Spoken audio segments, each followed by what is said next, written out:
Welcome, critters! I'm Claire Jones, your devoted host of the Sacred Reading CR podcast, where we discuss and examine critical role episodes, plot lines, characters, and players through the lens of sacred reading practices. This particular episode is about Campaign 1, Episode 28, Part 1, and joining me today is Petall. Hello.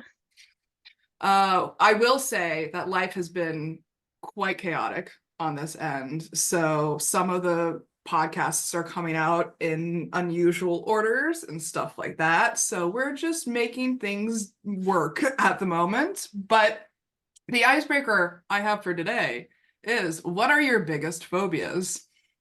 Oh, that's a good one. Yeah.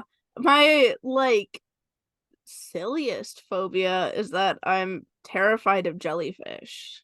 Like Interesting. even the non-stinging ones, I've gotten to the point where I've gotten over my fear enough that I'm not as uncomfortable around the non-stinging ones as long as I'm not in the same like body of water as them. So like if Mhm. I see them at like an aquarium or something like that, I'm fine with them. Still get a little freaked out at aquariums by the stinging kind. Mm. But yeah, if I'm in water, like even just talking about it now and thinking about the tentacles and the Like, and have you the had an experience with the jellyfish? no, This is that's like the thing. stemming from any real.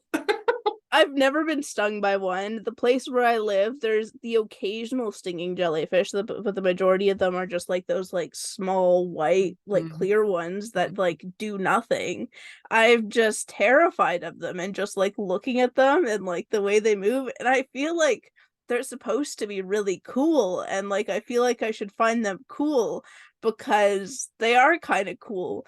But I just get so freaked out. There That's was one time when I was in a biology class in grade 11, where we were learning about like lots of different like sea creatures, and we had a whole lesson where we were just talking about how like the stinging cells work on the tentacles, Mhm. and oh, I hated that. I hated Yeah. that so So that much. one scene in Finding Nemo, you could Oh skip no.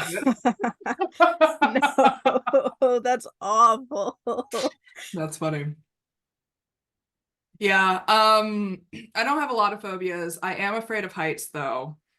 Um, and that's because I watched my friend fall off a balcony when I was in eighth grade. That would do it. Yeah. So balconies in Was your particular, friend okay? yeah, she like broke her tailbone and broke her pinky, I think, but otherwise she was fine. But it's terrifying to see someone fall off of a balcony.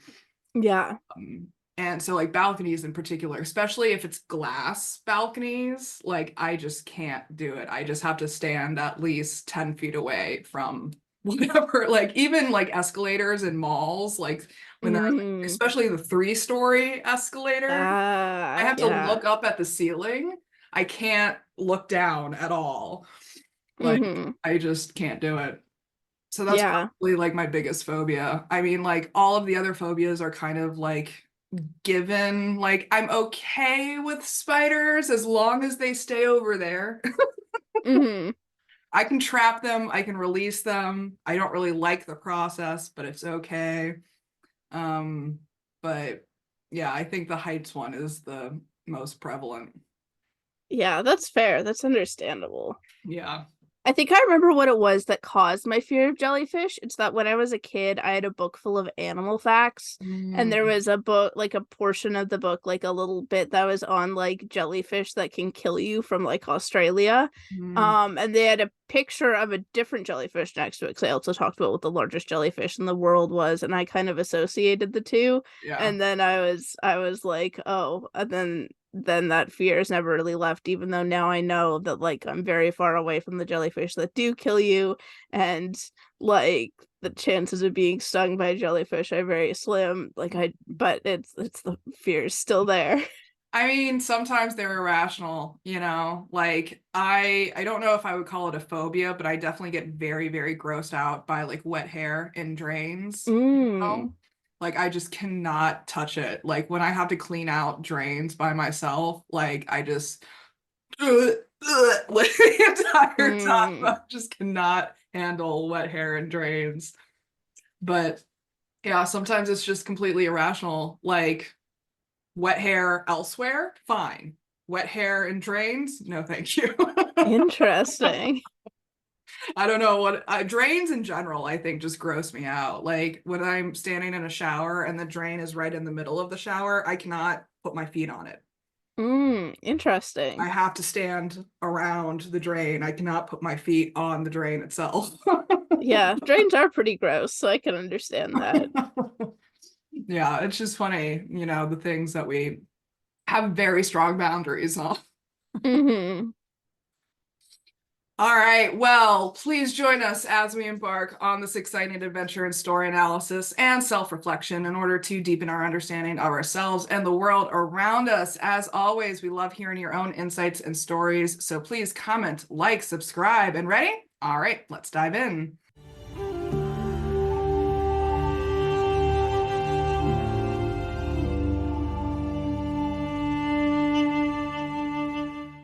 As we open this episode, they are on their way to the city of Whitestone, which is Percy's hometown and where the two individuals who are responsible for the death of his entire family now rule. And the party is in the process of traversing the Alabaster Sierra Mountains, and they've come across a large blue creature that has confronted them. So they are confronted by this creature as the episode opens, and it comes skittering down the cliffs, blocking their passage and snarling at them as flashes of energy spark from its mouth, and they all roll for initiative.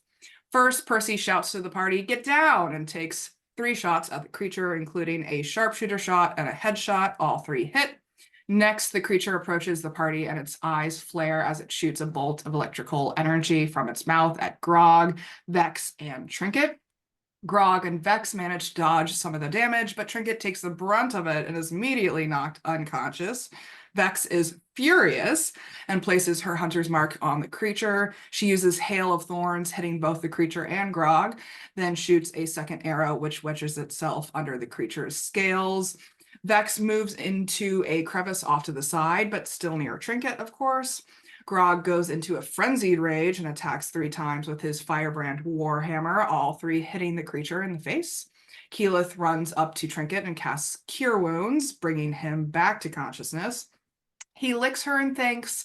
Then Keyleth pulls out the spark stone that she received from Zirconis, the head of the Fire Oshari, and crushes it between her hands. Her hands burst into flames without harming her, so she changes into Minxie form and her claws start flaming.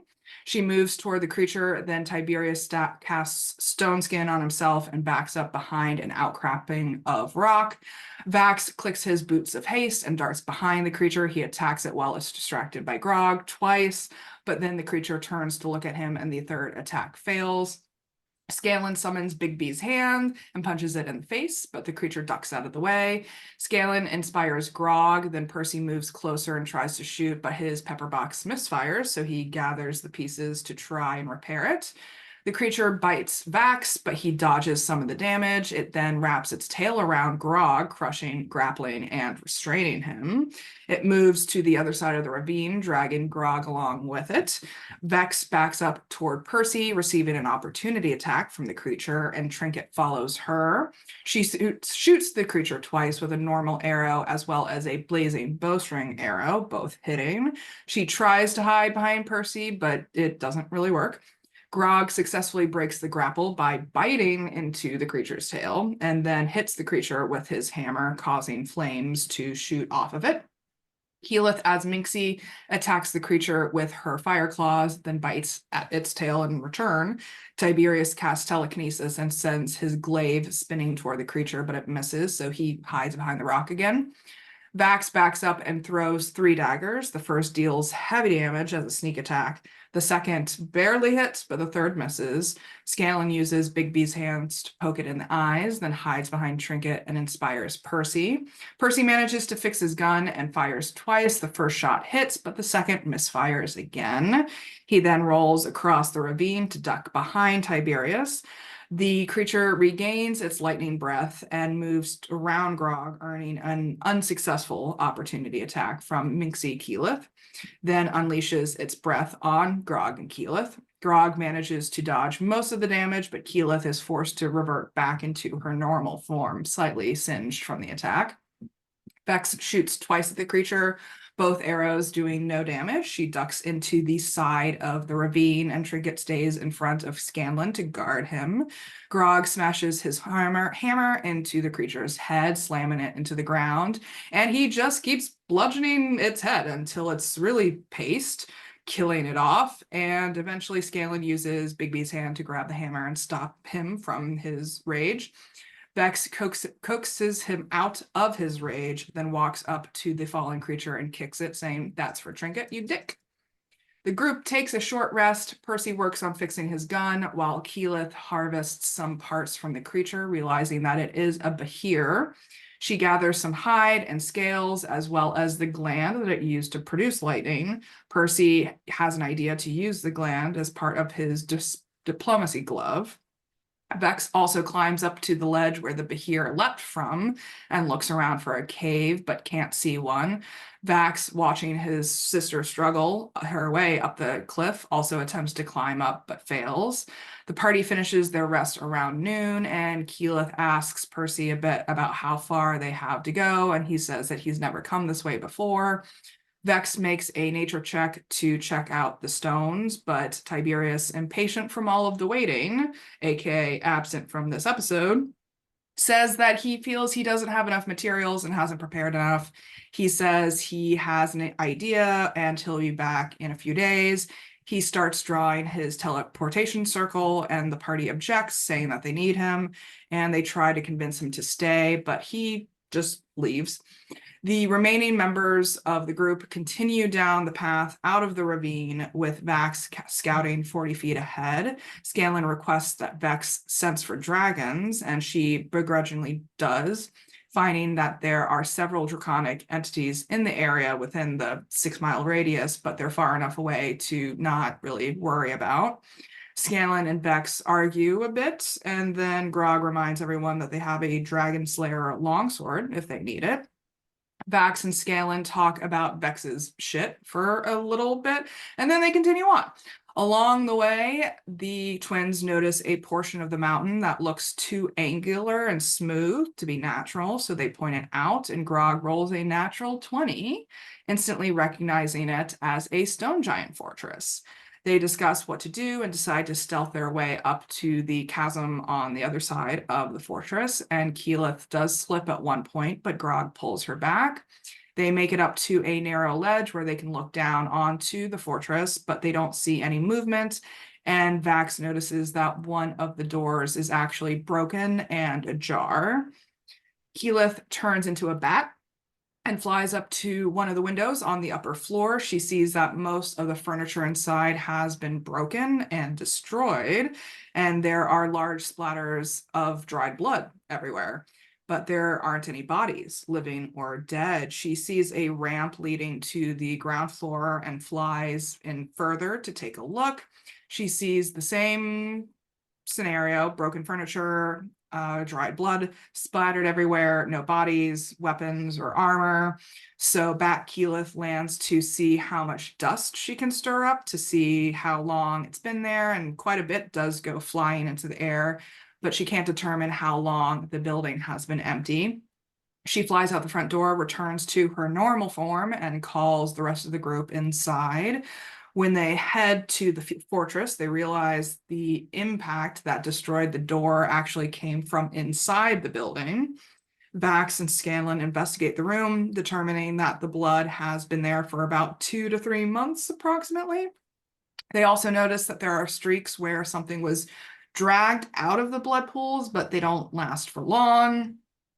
Rummaging through a pile of furs, they do find a bit of gold pieces, around 120, some broken glass vials, as well as one full vial containing a potion of some sort and a magical longbow, which they immediately give to Vex after her begging. Scanlan keeps the potion for himself, though.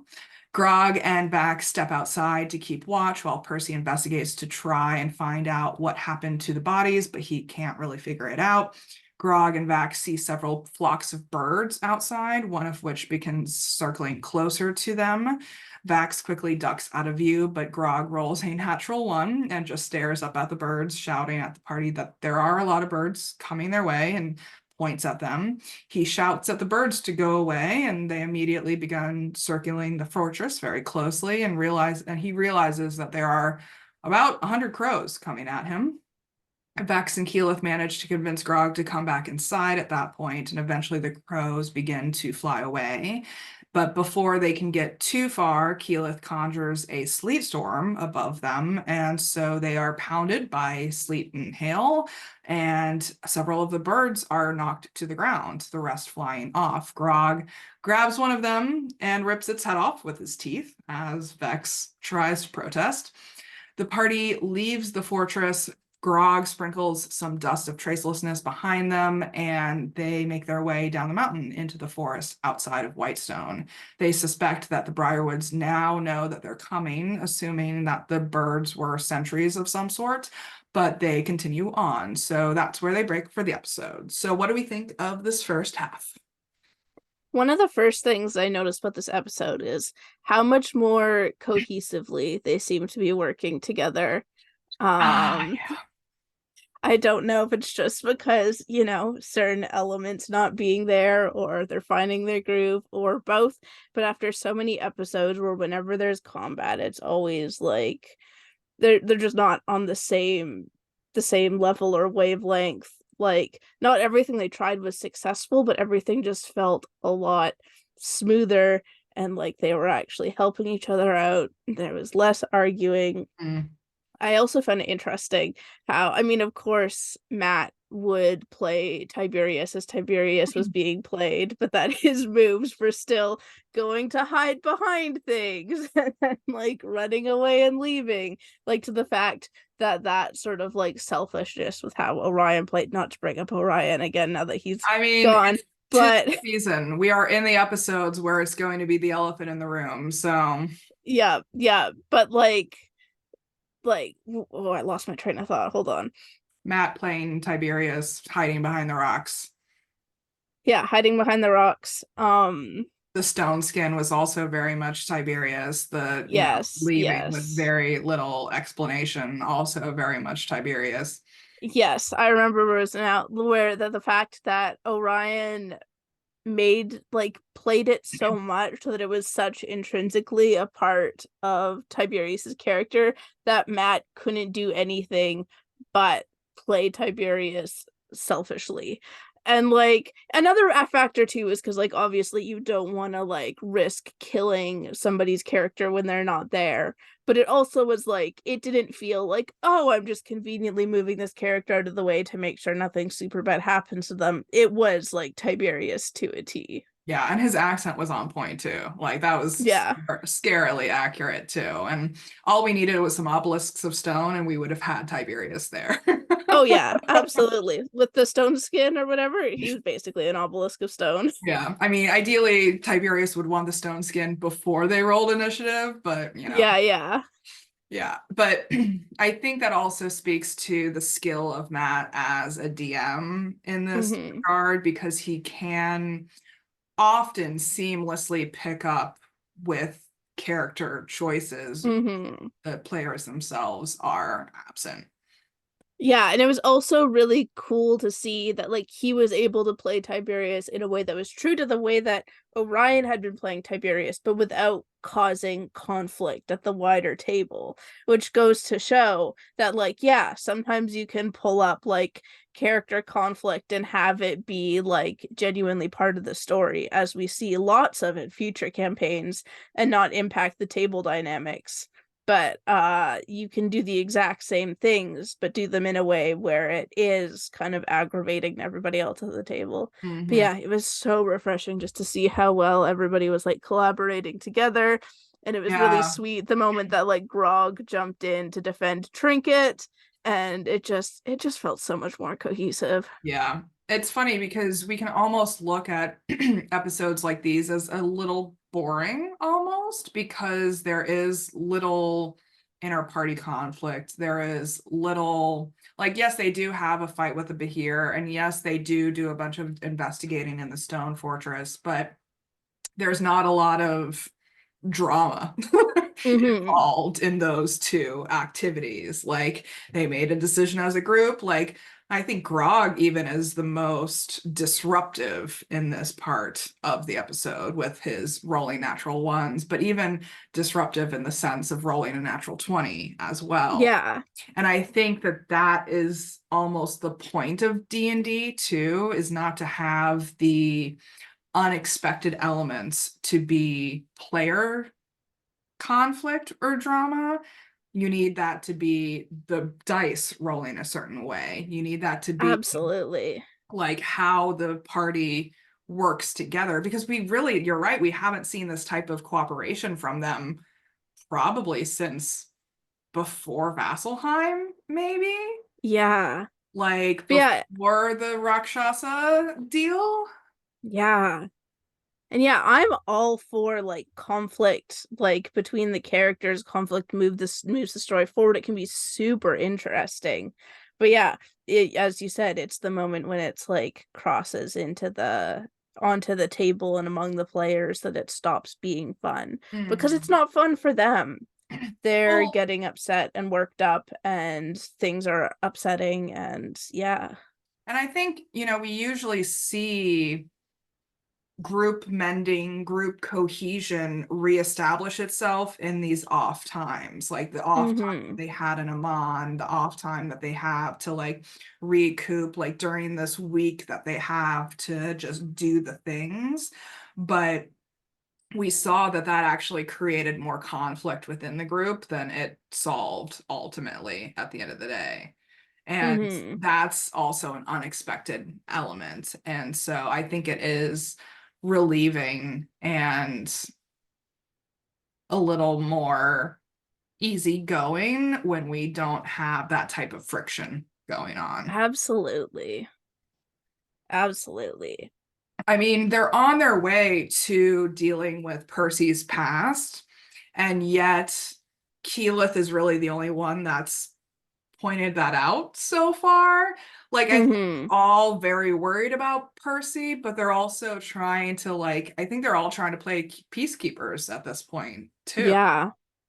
Like, they're not really bringing up the conflict much. They're not really forcing Percy to share in this scenario, and we see how that happens in the second half of this episode. But it's interesting that they're not, they're letting him have his own experience. Yeah. They're not Yeah, and that's superimposing on him. that's refreshing too because like of course Orion and Tiberius have tried to make everything about him. But like now that without that there's a space to be like, okay, this is Percy's arc. And you can see that in both the players and the characters. They're like, okay, this is something Percy needs to do. We're here to help him. But ultimately, like he is taking the reins. And like, yeah, maybe they'll plan on stepping in if Percy gets a bit too intense, but like in general, it's like it's a moment celebrating like Percy and Taliesin and the backstory that Taliesin crafted for Percy. And that's what I love the character stuff when it pulls in the backstory. That's always my favorite part. I'm so excited to talk about this arc as we go through it. Yeah, we're getting into the heavy part of the Briarwood arc. And I'm Yeah. almost glad that we had this almost low-key boring part of the episode in this moment, because it's the break that we wanted when they were in Amman. Yeah. It's interesting that we get it through such a combat heavy Yeah, heavy part, but it's the way that it works out sometimes. yeah, like we needed that reset with the group in Hmm. order to arrive in Whitestone with our heads on our shoulders straight. Yeah, Because if we had exactly. arrived in Whitestone when we had coming off of that shopping episode, Oh my God. I can only imagine how terrible everything would have gone. I think it would have Like, gone worse.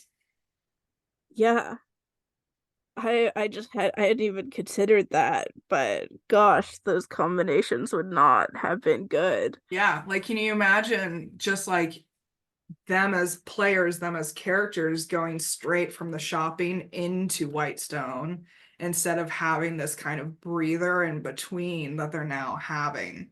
Yeah.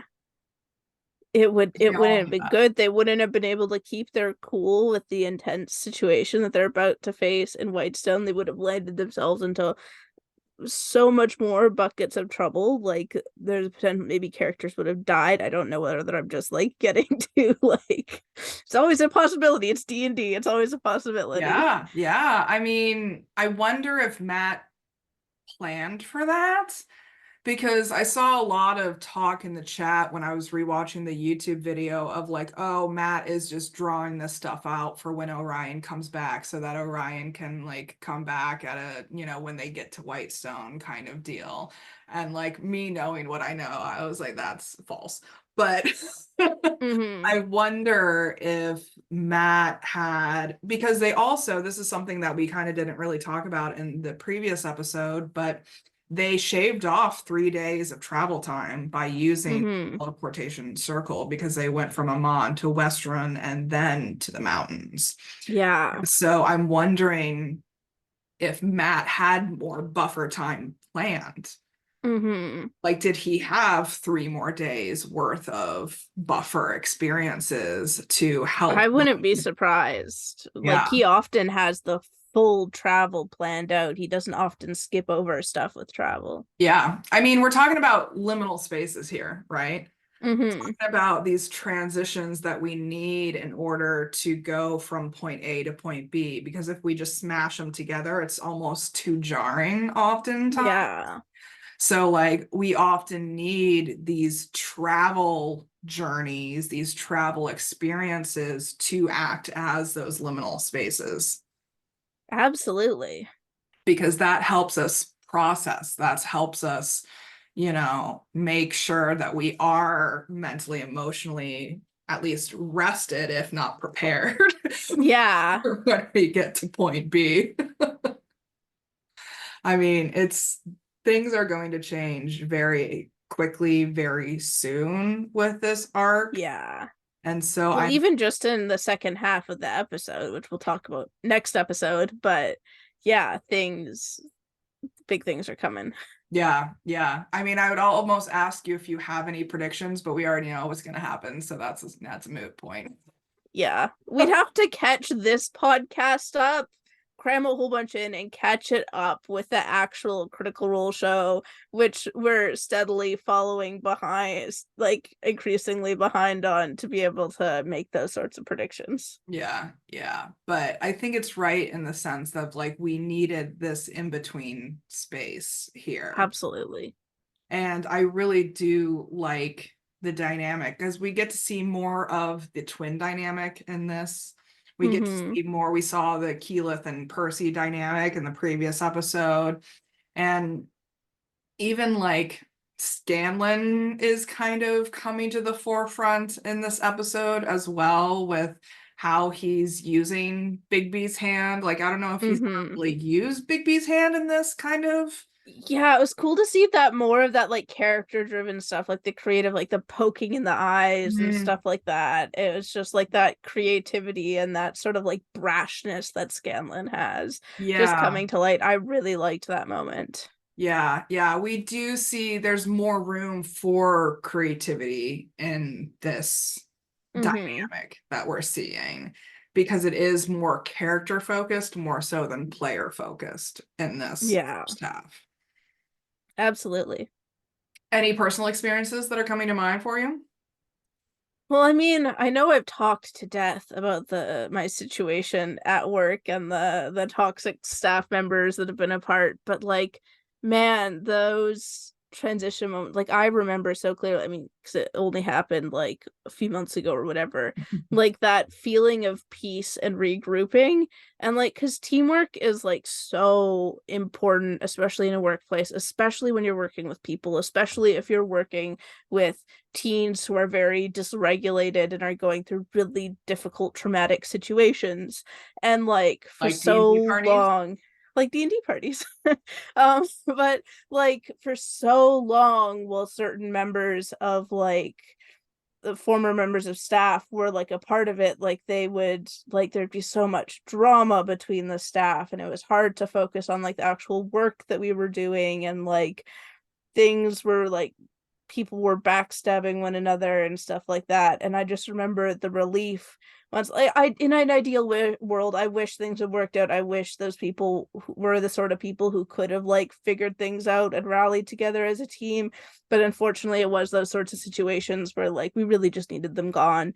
And then that relief once they were gone and that regrouping. And now the team is like the staff is like so much stronger and tighter knit, and I actually feel like I can like work with everybody rather than just having like a few people who I knew that I could trust, but other people who like I didn't know what was going to happen. And like I said, that's so important with the demographic that we're working with, that we can like be a team and be steady and not have other like drama and distractions going on, because these teens need like all of our attention and all the help that we can give. I mean, it's kind of about performing at a higher level, right? Yeah. Like, because we're kind of graduating here on a lot of Yeah. levels. Like, they're graduating as characters. I think they're graduating as players, and they're graduating Mm-hmm. as a brand as well, because they are also very near that 10,000 subscriber mark right now Mm-hmm. while we're going through these episodes, like on Twitch. And I think I saw also in the chat as it was going by that when that episode was airing, they were trending as number 3 on all Twitch streams across the Yeah. entire platform at that point. And this is something that Alice and I spent some time on in the last episode, is like they are in the process of professionalizing themselves. Mm-hmm. They are in the process of becoming comfortable with being a public stream. And I think this transition that we're talking about here is a very vital step to performing at the next level. Mm-hmm. And like, we see that in workplaces all the time. Yeah. We need to kind of trim off some fat sometimes Mm-hmm. before we can get to the next level. Like, Absolutely. I'm going through that in my life right now. Like, I have been trimming fat left and right, just being like, all right, this is unnecessary weight that I cannot carry into this next phase. I need to streamline. Mm-hmm. I need to simplify. I need to pare down a little bit in order to perform at a higher level, to perform at a higher efficiency, a higher effectiveness, a higher productivity, whatever that is.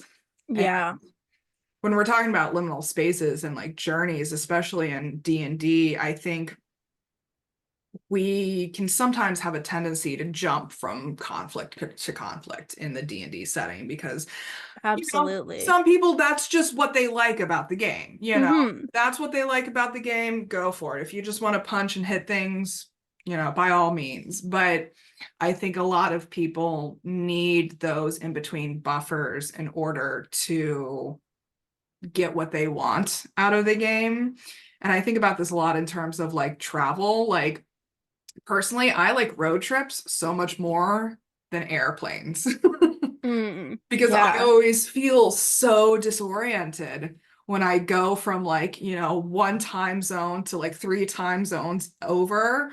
And like, I don't know what hour it is. I don't know what climate it is. I don't know, like, it's hard to acclimatize myself essentially with that short.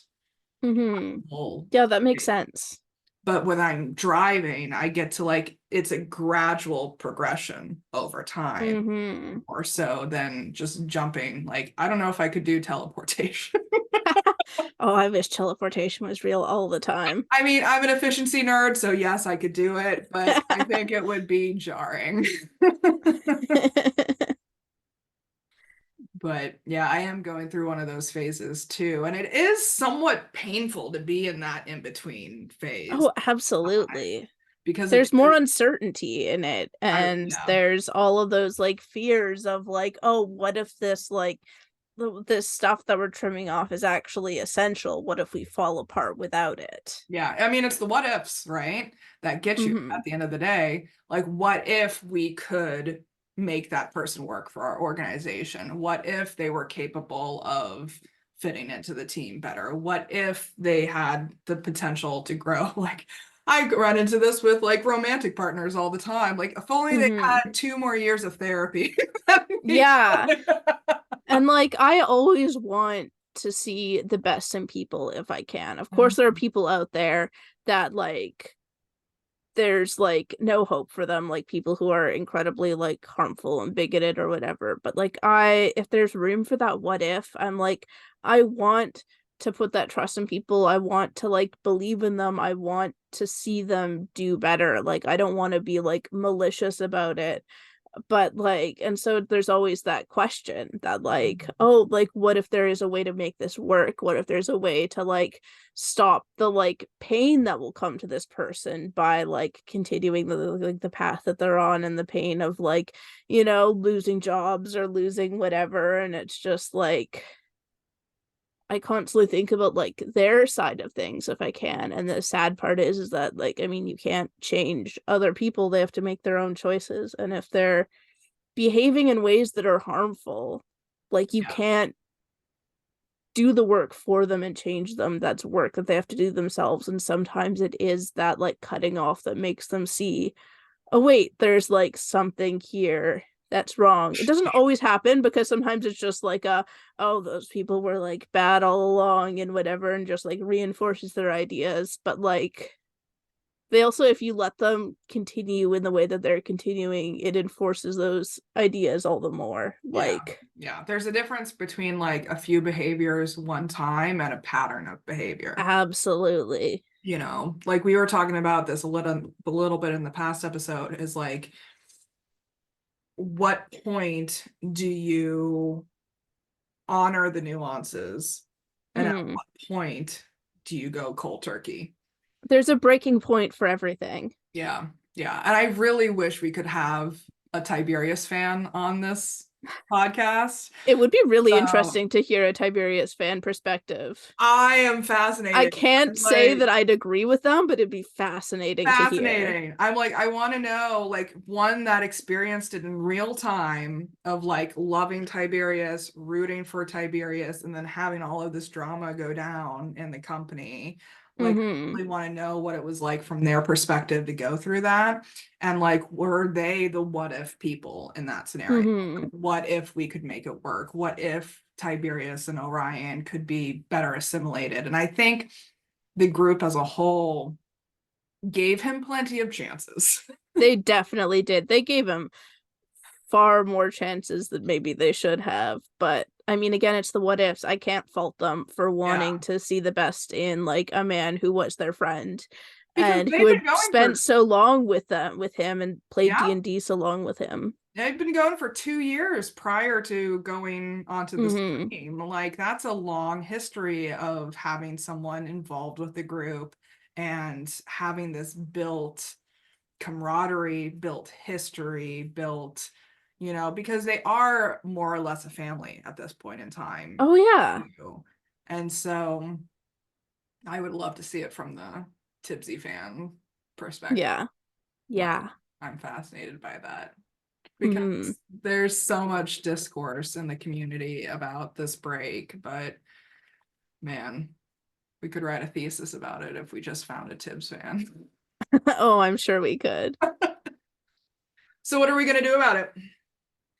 Well, one of the things that I'm thinking about is that right now, because there have been, I mean, just in general in my job, there's a lot of turnover. There's not a lot of full-time positions. So a lot of the time, the like staff that are hired are staff who are like using it, like need a job while they're in school or whatever. And then eventually school ends or they get other jobs. And most of them are only like relief and don't actually have like set schedules. And so it feels like we're constantly in like the hiring and training phase. And I think it's just like trying to think for myself, like, what can I do because I'm one of the main people doing the training at my job because I am like one of the main full-time staff people. Like, what can I do to help build this teamwork, like this team up, especially as like this past year we've had like so much like difficulty and like discord and like all this stuff. Like, what can I do? Like, obviously, as I said, can't control the actions of other people, but like, are there things that I can do in my training to help solidify this team and to help like keep an eye out. Like one of the things I've had a lot of conversations like with my manager just talking about like because I'm training them, like my manager will ask me like, oh, like what do you think of them? And being like and like kind of like being open, like keeping an eye out for things obviously that may be red flags, but also being like these people are new, they're learning, and just like identifying what to watch out for in case it becomes a problem, but also like, you know, giving room for those what ifs until there's tell proven otherwise. Yeah, I mean, there's definitely value in looking out for red flags and green flags. Exactly. And that's What I what I mean. do and what I'm trying to do and what I want to continue to do as we talk about this stuff in this episode. Yeah, yeah. I mean, there's definitely a lot more nuance to what Critical Role had to go through in order to transition through this stage. And Absolutely. it's easy to say black and white, right, wrong, and all of these dichotomies, but there is nuance, and I think it's valuable to look at the green flags as well as the red flags, as well as the yellow flags. I mean, honestly. So many flags. Yeah, yeah.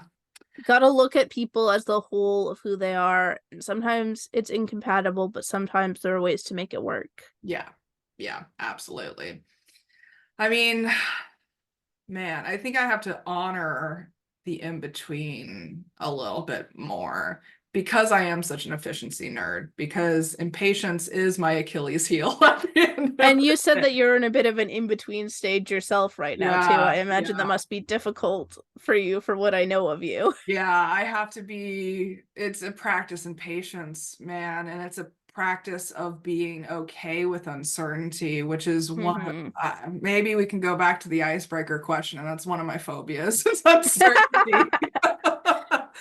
Because I just do not like it. I like being able to plan. I like being able to put things on a strategy schedule, like my color-coded Google Calendar and me, like we could take over the world, honestly. But when everything is so uncertain, I cannot set up my color-coded calendar. You would hate my job. My job is all about the uncertainty and rolling with the punches.